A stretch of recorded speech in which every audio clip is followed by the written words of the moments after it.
When an invasion of rodents began on one of the Japanese islands, the local residents were in despair. Rats were destroying crops, food reserves were dwindling rapidly, and everyday life was crumbling. But everything changed when an army of fluffy predators landed on the island. No one could have imagined that these cats would not only save the place, but also become its true masters. How did they do it? And what happened next? Keep reading to the end to find out. Somewhere in the vast expanse of the Pacific Ocean, among countless small islands scattered across turquoise waters, there lies a place that once faced a true disaster. It was a quiet, peaceful haven where people lived in harmony with nature, tending to agriculture, fishing, and enjoying a serene life filled with simple joys. There was no urban bustle, noisy streets, or towering buildings, just the sea, fresh air, and a slow, steady rhythm of life. However, one day, this tranquil corner came under threat, and everything changed. It all started unexpectedly. No one knew exactly where they came from, but over time it became clear the island had been overrun by an army of rodents. These small but cunning creatures infiltrated everywhere, and before the residents grasped the scale of the problem, the situation spiraled out of control. At first, no one paid much attention. What harm could a couple of scurrying mice do? But soon, the rodents began multiplying rapidly, claiming new territory. They destroyed crops, gnawing at plant roots and stripping farmers of their only source of sustenance. Food reserves, carefully stored in homes, fell under attack. Sacks of grain were chewed through, seeds spilled out, and people lost the ability to eat as they once had. One of the first to sound the alarm was a farmer named Miguel. Born on the island, his family had tilled the land for generations, growing rice and vegetables. Miguel watched as his fields gradually turned into a wasteland, while rats, like shadows, slipped into every corner of his barn. In desperation, he turned to the island's mayor, an elderly but wise man named Antonio, who had governed the place for years. Antonio knew that if no action was taken, the island faced catastrophe. Panic gripped the population. People realized that without urgent measures, their home would soon become uninhabitable. They tried fighting the invasion with traditional methods, setting traps, using pest repellents, but nothing worked. It seemed the rats were winning, and the island was doomed. Each day their numbers grew, and the damage they caused became devastating. During one meeting, Antonio proposed an unusual solution. If rodents threatened the island, they needed to summon their natural enemy. Thus, a bold and surprising decision was made to bring 1,000 cats to the island. These furry hunters were gathered from all corners of the country, and the fate of the island rested on their shoulders. As soon as the cats arrived, they began exploring their new territory. The first few days were spent getting accustomed to the surroundings, but soon their instincts kicked in. The cats patrolled the island, sniffing out the new inhabitants and hunting them relentlessly. The rodents quickly sensed the presence of these dangerous predators and altered their behavior.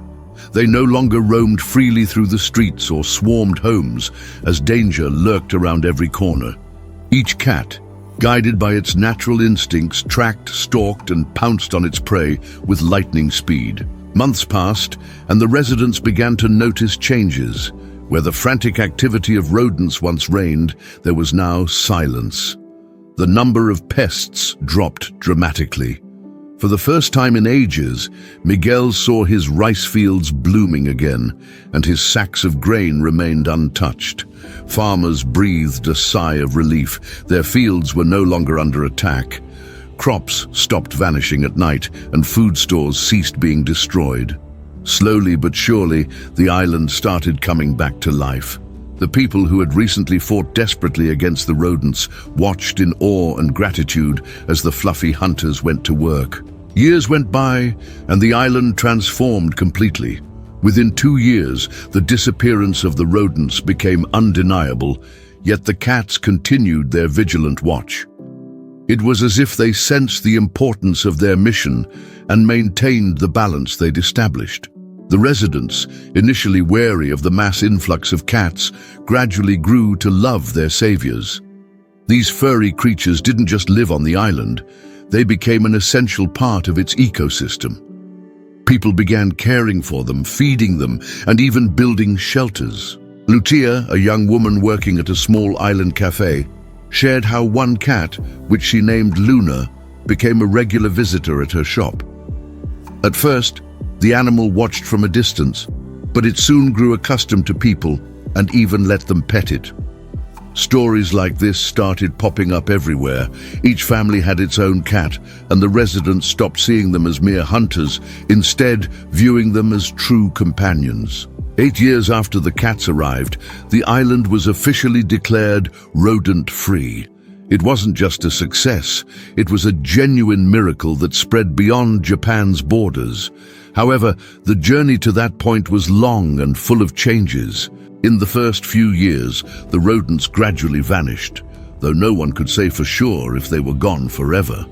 Scientists and experts, brought in by the authorities, conducted numerous studies and concluded that, thanks to the cats' control, the pest population had dropped to nearly zero.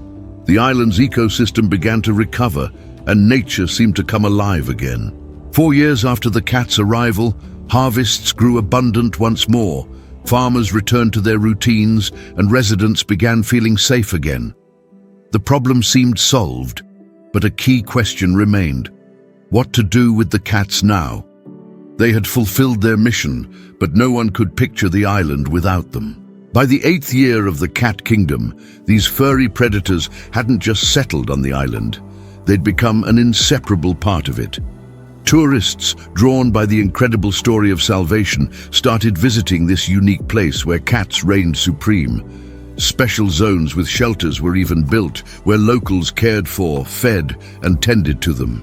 Today, the island isn't just called the Cat Kingdom. It's become one of the world's most extraordinary places, where humans and felines coexist in harmony and mutual respect. The residents no longer see the cats as mere hunters. They view them as friends, protectors, and guardians of their home. And so ends this astonishing tale of how cats saved an entire island from a rodent invasion and then became its soul and legend. Their arrival didn't just change the island's fate, it transformed the lives of its people, proving that sometimes the most unexpected solutions lead to true miracles.